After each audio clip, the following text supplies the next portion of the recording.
afternoon, everybody. You're all very welcome to what should really be a very interesting and enlightening toolkit session. So the topic for discussion is data ethics, current and future actions for advertisers. This is a very special gathering, and we are extremely fortunate to have some gold standard speakers here with us this afternoon. Believe me, it's a great lineup. I'm delighted to welcome Jamie Barnard, General Counsel, Global Marketing, Media and eCommerce from Unilever. Catherine Armitage, Director of Digital Policy, World Federation of Advertisers from Brussels, and Lauren Walker, Chief Data Officer, Dentsu Aegis Network, EMEA. So we are looking at some very seriously talented, experienced, professional people with the capacity, capability and understanding to share with us this afternoon. This is the 10th anniversary of our AI Toolkit events, and I would like to thank Jamie, Catherine and Lauren for making themselves available. It's because of people like you that makes these sessions so informative and professional, so much obliged. I'm constantly aware of people like you and your busy agendas, so I know it's very challenging. I'd also like to thank Lee McDonnell, Chair of Dentsu Aegis Network, and his colleagues for the provision of these facilities here this afternoon. The AAI pride ourselves on our value pillars, which are advocacy, access and intelligence. Our mission is to ensure a viable, vibrant future for brand marketing. So what is data ethics and why is it so important? How can we identify the business need for data ethics? I am informed that the next 5 years will see the broader topic of data ethics become much more public. So without further ado, I'd like to invite Jamie and Catherine to kick off the discussion, and there will be a Q&A session after their presentation. Then Lauren will take a look at good data ethics in action throughout the data supply chain, followed by a Q&A session for Lauren, and Jamie and Catherine will join Lauren for further questions. Shall we get started? Jamie and Catherine.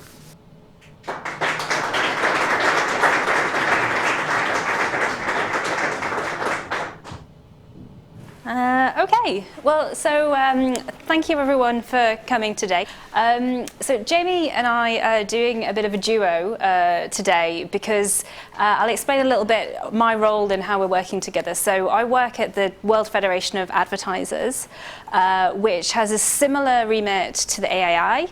The difference is that instead of focusing on Ireland, we focus on the whole world. So we're a global organisation, and we work with many of our members, including Unilever. Often it's people within global roles like Jamie, to figure out sort of what are the important areas for marketing in the future and for today. And that's why we're talking to you both today, because this is a project, the Data Ethics Project is something we've been working on together. So just a little bit of an introduction about the WFA, the organisation that I work for. We bring together, I think at the moment it's 104 different global brands. So you can see from this slide it's a lot of brands that will be very familiar to you. And we also bring together 60 national advertiser associations around the world, including the AAI in Ireland. And what's really great about this is it enables us to look at issues like data ethics, for example, through a lens, a really global lens of being able to see, well, I'm based in Brussels, so it's quite easy sometimes to be thinking just from the European perspective. But when we start talking about data, privacy, ethics, you can have huge differences between what's happening in Europe and what's happening in the rest of the world. So I think that having this amazing network of different national associations is really crucial to us understanding some of these issues from a wider perspective. We work a lot with the US, for example. Obviously, South America at the moment are introducing a lot of new privacy laws, which is meaning that questions around things like ethics and data are becoming more and more prevalent. I'm actually going to be over in Singapore in a couple of weeks having a meeting with some of our members based there. We'll be talking about data protection in Singapore and other rules around data.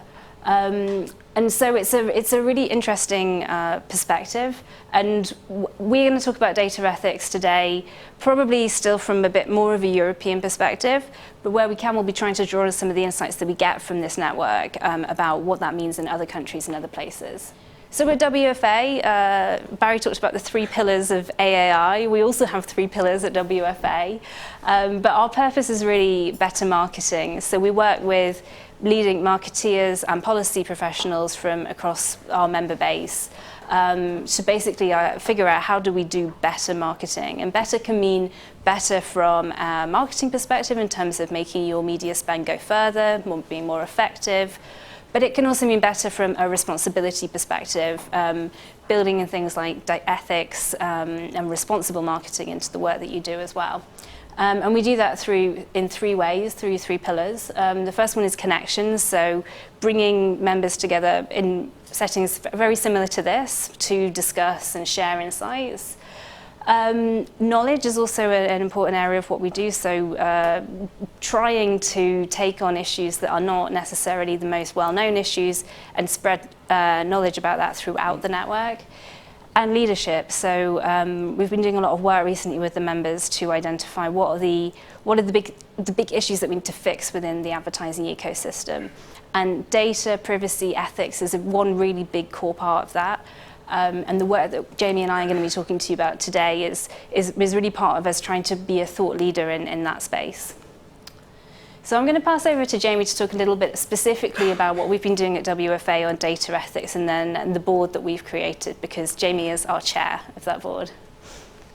Hi, so yeah, my name's Jamie. I'm a lawyer at Unilever, have been for the best part of 12 years.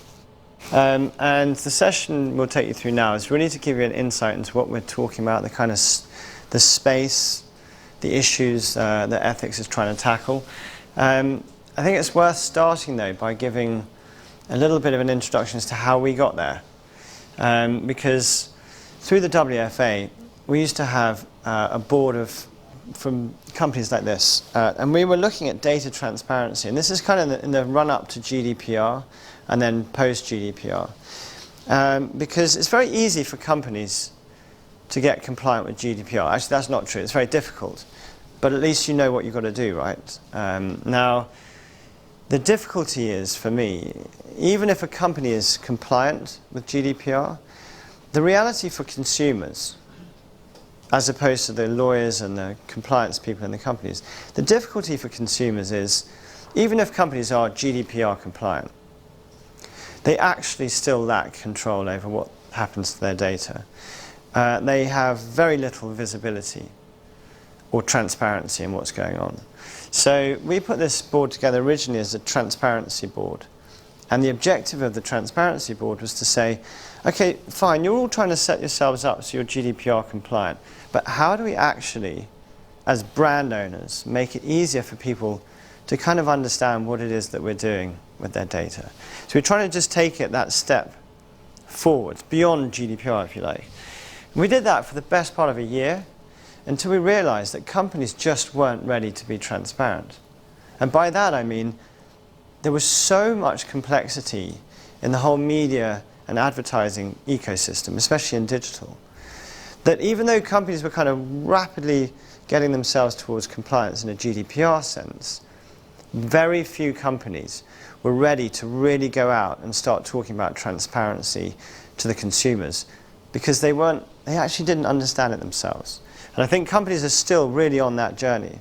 And we discovered that actually transparency is a much bigger ambition than something like GDPR compliance. So in November last year, we got together as a board, and we all kind of sat around and said, this actually isn't working. This kind of pursuit of transparency is too quick. We got in too quick, too early. So what should we do to reinvent this?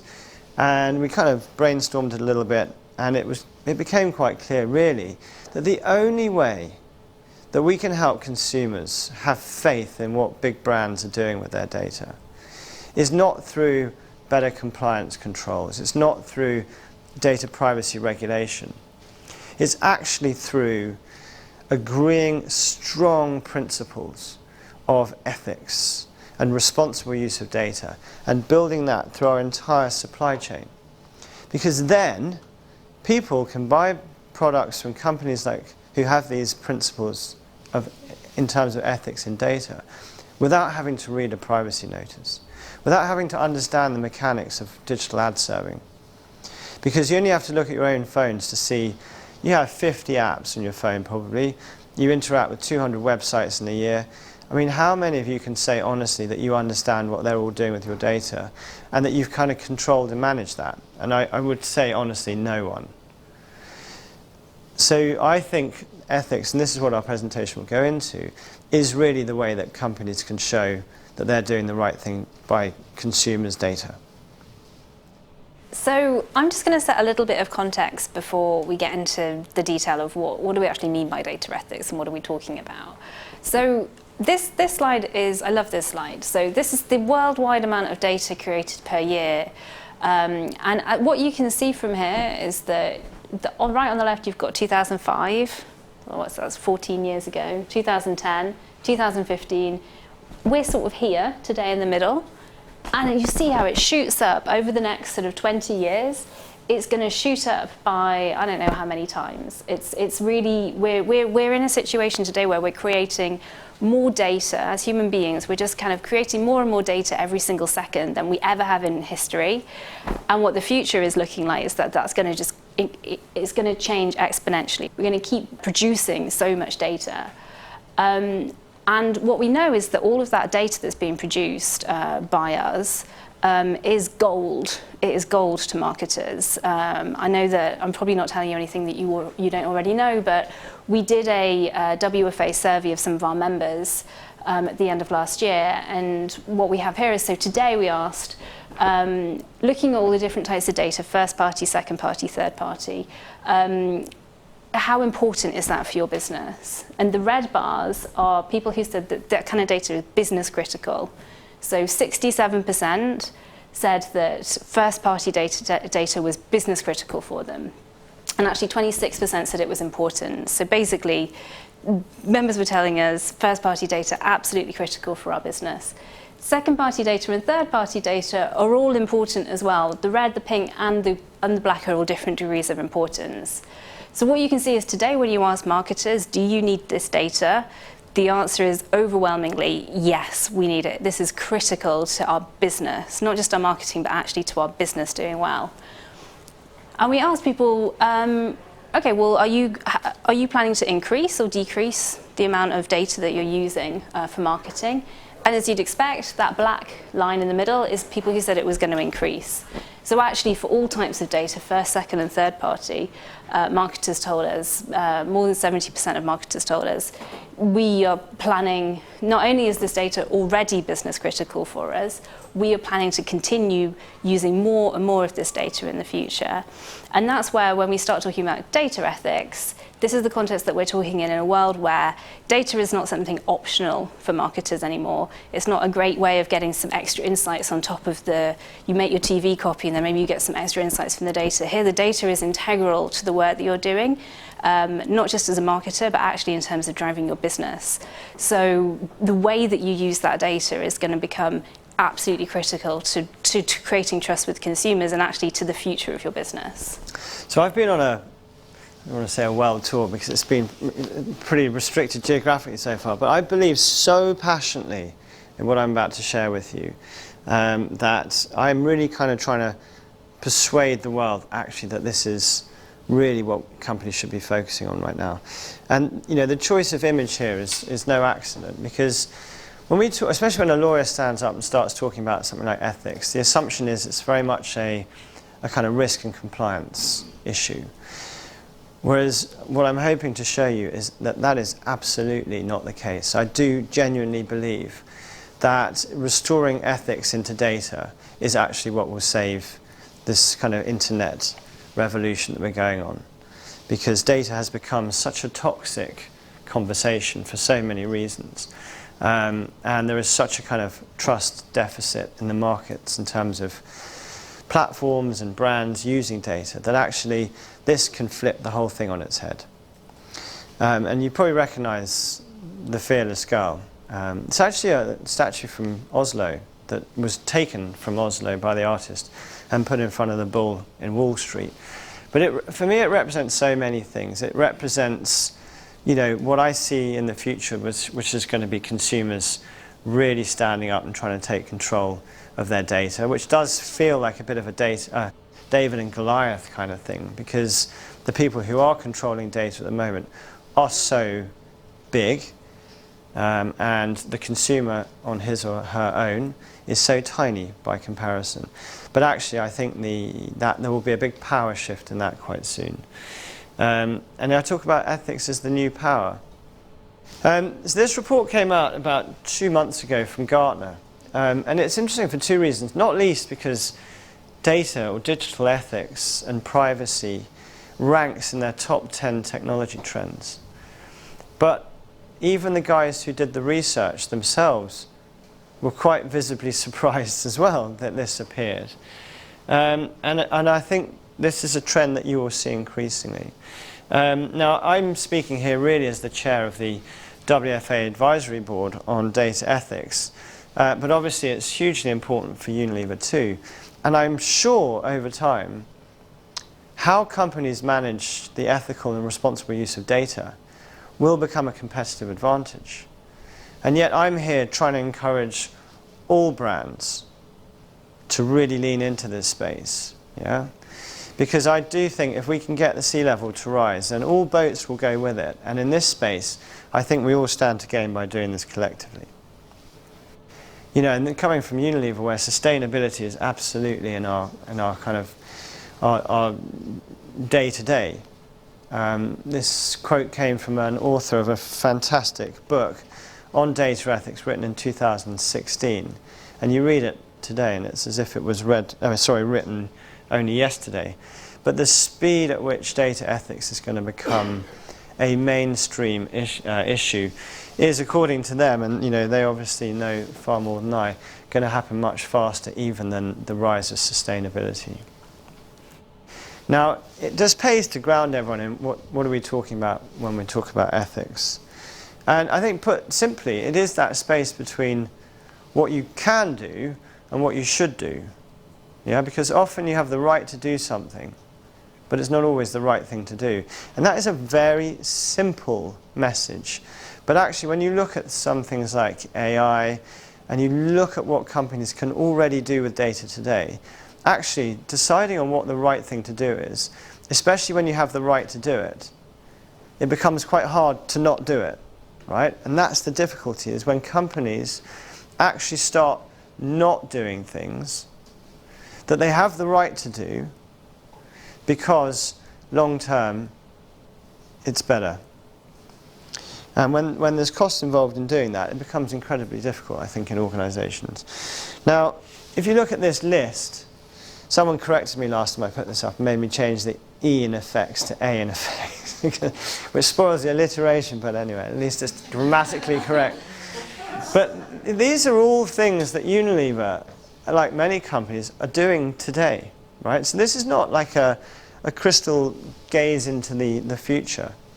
These are things that are happening in our factories, in our supply chain, in our media and marketing. And when you start looking at ethics, you'd be surprised, actually, when you kind of work these things through, that it just comes in everywhere.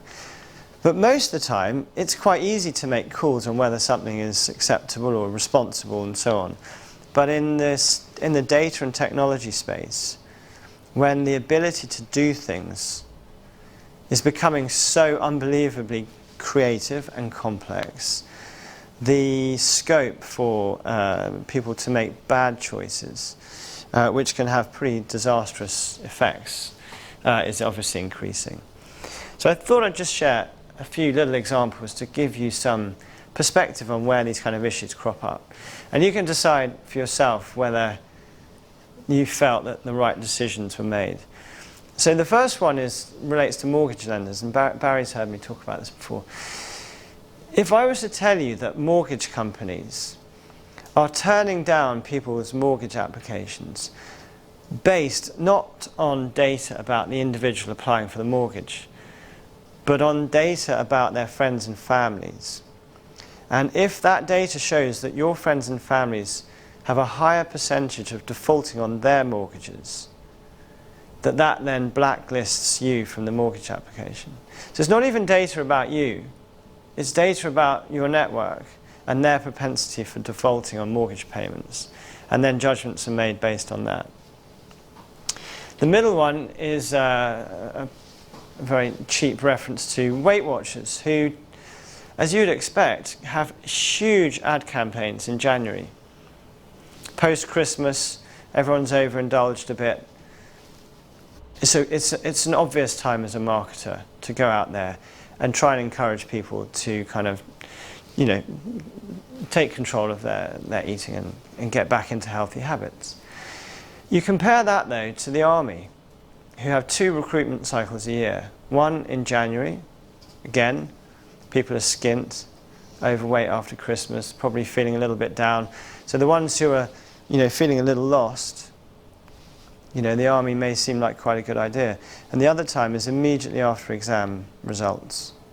Yeah? So again, you compare that to Weight Watchers. Is there a difference? Are they both preying on vulnerabilities? I've done this as a poll in talks like this, and almost universally people come down on the side that Weight Watchers is completely normal marketing behaviour, but the army is actually targeting people at vulnerable times to encourage them to join the army. But I mean, you can make your own mind up. From a tech perspective, this is quite an interesting one as well.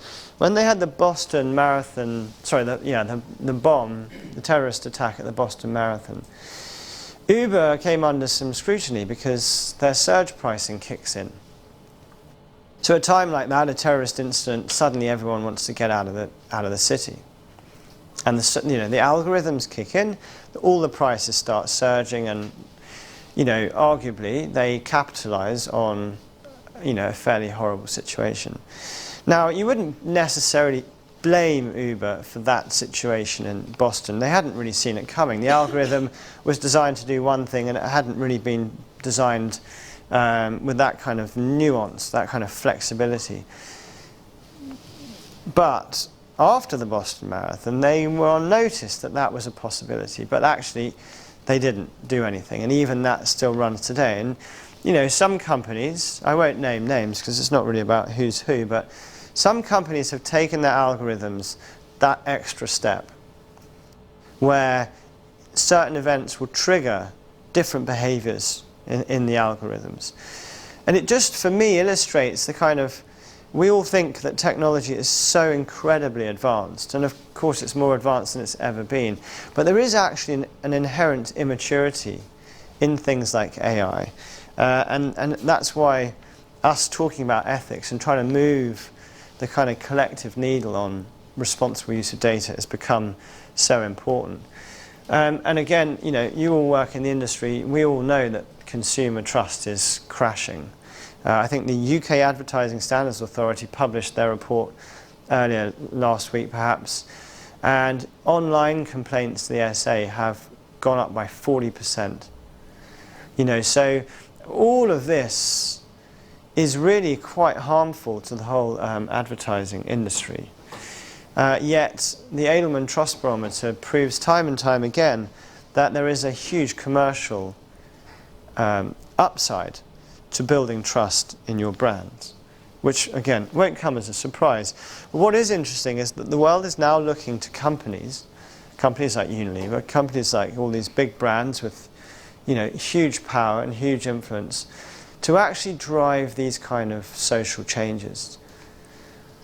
The same report from Edelman, they reckon 76% of people actually look to CEOs to drive these social changes rather than governments. And Catherine, you added this lovely statistic. Would you choose, switch, avoid or boycott a brand based on its stand on social issues? Those numbers are quite extraordinary. A third of people would actually boycott a brand if they didn't feel it connected with them. I don't know how many of you saw this at CES. Can I just have a show of hands if people are familiar with this? Okay, so yeah, not many actually. So CES is the big consumer electronics show in Las Vegas. It happens every year. And this is interesting for 2 reasons. One is Apple is famous for never going to CES. And CES is basically where you see the innovations for the next year in technology. Now, this year, Apple didn't turn up to CES either, but they ran this huge poster in a really, really prominent part of Las Vegas, which, is quite obviously a slight dig at their Silicon Valley rivals. And the point here is not so much that they're making a privacy play, where they're saying, what happens on your phone stays on your phone, the whole Las Vegas kind of mantra. For a company to stand out and say something like that so publicly means they have total control over their employees and over their supply chain, so that they can say categorically that what goes on your phone stays on your phone. They are saying, we don't sell your data to other people. And I don't know how many of you work in big companies, but that is an extraordinary thing. That's extraordinary control. And when we talk about data ethics, we're not talking about having a series of highfalutin principles. Those principles are already out there in the markets. Yeah, I can tell you now what it means to be responsible in terms of using AI and data. But getting your employees, getting your supply chain to live by those rules is much, much harder. If I look at a 20-year-old Unilever brand manager operating in the Philippines, buying AI software from a company in India, and then using that software in 5 markets, and it starts off as a pilot, and then it quickly scales into 10 markets. If we don't get the due diligence right at the very beginning, where we've thought through the AI and how it operates and what data it ingests, what decisions are being taken, by whom, are there human balances in all of this? That's what we're trying to build in, because this stuff ramps up so quickly that companies will very quickly get caught off guard. And if they do, this is what happens. You get this massive product recoil. I don't want to name names of companies that have suffered the toxic aftershocks of using data in ways that people weren't expecting. But the flip side of getting it wrong is this massive uplift in your own company's control and confidence about using data, but also in people's sense of what you stand for. Now, I know there's a variety of people in the room, from media agencies to creatives and brands. So I just want to put this together to give you some idea of, in media at least, some of the areas where ethics will crop up. Everything from retargeting and profiling. The whole ad serving industry is based on the use of data. And often people don't know what happens in their media supply chain. A lot of CMOs often talk about this kind of dark supply chain. And what they mean by dark supply chain is not this like some kind of dark lord, but it's just impossible to know what goes on beyond the doors of your media agency, especially in the data space. So it's very important that we actually grow that transparency within media and also build in ethics from the ground up. I won't mention any others there, but it gives you some sense of the breadth of this. So hopefully that's given you a broad scope of what we're talking about in the kind of ethics space. I'm certainly really interested to hear what Lauren says, because I think she'll come at this from a very different perspective, but no doubt the same underlying message will be there.